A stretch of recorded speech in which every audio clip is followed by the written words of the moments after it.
Assalamualaikum warahmatullahi wabarakatuh. Kembali lagi, apa kabar semua anak-anak? Semoga semuanya sehat-sehat ya, dan tetap semangat belajar daringnya. Di sini kembali bersama Bu Balkis, pelajaran ekonomi kelas 12. Kita memasuki bab 2 tentang persamaan dasar akuntansi. Bagi pelaku UKM, pencatatan persamaan dasar akuntansi sangat penting untuk mengetahui kondisi keuangan selama satu periode akuntansi. Bagaimana mekanisme pencatatan persamaan dasar akuntansi? Nanti kita bahas. Tujuan pembelajarannya ya. Di sini nanti kita belajar konsep persamaan dasar akuntansi dan pencatatan transaksi pada persamaan dasar akuntansi. Nah, ini konsep persamaan dasar akuntansi. Ada harta, aset, sama dengan utang atau liabilitas. Harta atau aset sama dengan modal atau ekuitas. Nah, di sini rumusnya. Harta sama dengan utang ditambah modal. Ini adalah konsep persamaan dasar akuntansi. Kemudian di sini pengelompokan akun. Ada dua, akun real dan akun nominal ya. Kategori akun ada dua. Ada akun real, ada akun nominal. Akun real terbagi tiga. Akun harta, utang, dan modal. Jadi rumus konsep yang di atas termasuknya berarti akun real ya. Kemudian akun nominal itu ada dua, ada akun pendapatan, ada akun beban. Nah, sekarang kita kupas, kenalan dulu dengan akun ya. Akun real, di sini ada akun harta. Akun harta itu apa saja? Yang biasanya nanti akan kita temui yaitu akun harta. Harta kan terbagi dua, ada harta lancar, ada harta tetap. Akun harta biasanya harta lancar, kas, piutang, sewa dibayar di muka, perlengkapan, iklan dibayar di muka, dan lain-lain. Kemudian akun utang, biasanya utang usaha, utang dagang, utang bank. Kemudian modal, kalau modal cuma satu, modal saja, modal tuan siapa, modal nyonya siapa. Kemudian di sini akun nominal. Akun nominal kan akun pendapatan dan akun beban. Nah, akun pendapatan ya biasanya pendapatan, karena kita di sini nanti akan belajar perusahaan jasa, berarti pendapatannya pendapatan jasa. Atau ada juga nanti pendapatan sewa. Yang berikutnya akun beban. Nah, beban itu sama dengan biaya. Jadi biaya-biaya yang dikeluarkan perusahaan, misalkan beban gaji, bayar gaji karyawan ya, beban gaji, beban listrik, beban telepon, beban sewa, beban iklan kalau perusahaannya mengiklankan produknya ya, dan lain-lain, banyak nanti beban-bebannya. Nah, di sini berikutnya ini ya, pemecahan akun harta dan akun utang. Kemudian kode akun ya, kode akun di sini ada 4. Ada kode numeral, ada kode desimal, mnemonik, kombinasi huruf dan angka. Biasanya pengkodean ini tergantung perusahaan ya. Berikutnya, transaksi yang mengakibatkan perubahan harta dengan harta. Ada 3, pembelian harta secara tunai, penerimaan piutang usaha, penjualan harta secara tunai. Ya, itu nanti akan mempengaruhi harta dengan harta. Nah, di sini ada kata-kata piutang. Udah tahu ya apa itu piutang? Piutang itu adalah harta kita yang ada di orang, ya. Bisa dikatakan piutang itu kebalikan dari utang. Kalau utang itu kita minjem uang sama orang atau harta orang ada di kita.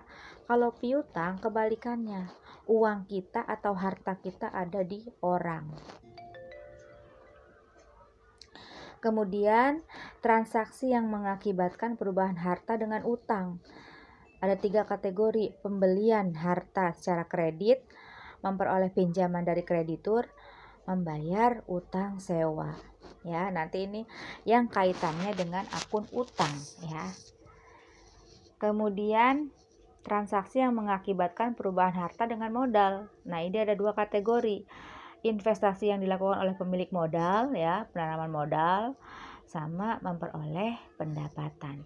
Nah, berikut ada contoh ya. Ada contoh pencatatan transaksi pada persamaan dasar akuntansi. Yang pertama, penyetoran modal. Nah, ini adalah kalimat transaksi ya. Pada 1 Maret 2019, Dewi menyetor uang ke perusahaan sebesar 150 juta sebagai modal awal. Nah, ditulisnya harta sama dengan modal. Hartanya itu kas ya, kas bertambah 150 juta sama dengan modal Dewi. Modal juga bertambah 150 juta. Makanya dikatakan persamaan dasar akuntansi, ada tanda sama dengan, harta sama dengan modal. Aktiva harta, pasiva modal. Jadi aktiva sama dengan pasiva. Yang kedua, pembayaran sewa. Dewi menyewa sebuah ruko untuk memulai usaha sebesar 35 juta selama 1 tahun. Nah, karena pembayarannya sudah di awal, maka yang muncul akunnya sewa dibayar di muka gitu ya. Jadi maksudnya akun sewa dibayar di muka itu pembayaran di awal, sudah dilunasi langsung.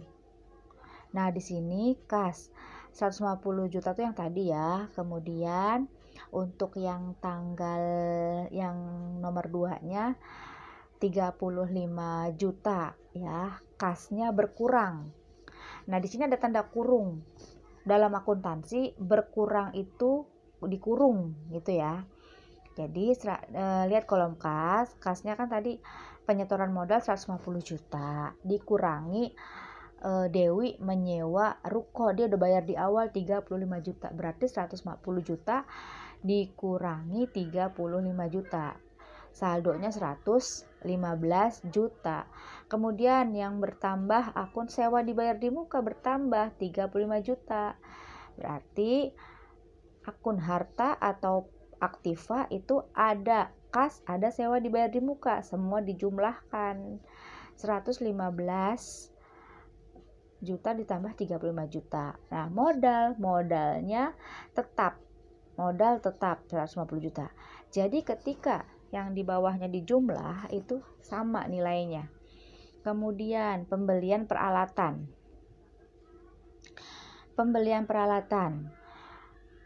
Dewi membeli peralatan seharga 40 juta secara kredit.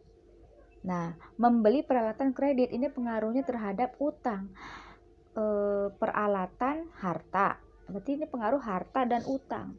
Hartanya peralatan, utangnya nanti di sisi pasiva. Kita lihat ya, di sini 40 juta ada di kolom peralatan dan ada di kolom utang gitu. Peralatan bertambah, utang bertambah karena kita beli peralatan secara kredit. Angka yang tadi tinggal dijumlahkan. Nanti antara harta, utang, modal, harta sama dengan utang dan modal. Kemudian pembelian perlengkapan. Dewi membeli perlengkapan untuk menunjang kelancaran usahanya sebesar 12 juta secara tunai. Nah, karena dia membeli perlengkapan tunai berarti kas keluar ya. Segala sesuatu yang urusan dengan tunai, bayar tunai, beli tunai, berarti kas kita berkurang. Berarti kasnya berkurang. Yang tadi kas saldonya 115 juta berkurang 12 juta. Sisanya berapa? Kemudian ditambah akun perlengkapan. Nah, saya mau menitik beratkan. Di sini kan nomor 3 pembelian peralatan. Nomor 4 pembelian perlengkapan. Apa bedanya? Nih, dalam akuntansi itu dibedakan antara peralatan dengan perlengkapan. Misalkan contoh, ada mesin printer. Mesin printer itu disebutnya peralatan. Jadi kalau kita membeli mesin printer, masuk ke kategori akun peralatan. Nah, biasanya di mesin printer itu yang dibutuhkan kertas dan tinta printer. Nah, kertas dan tinta printernya itu perlengkapan karena dia habis pakai. Nah, ketika perusahaan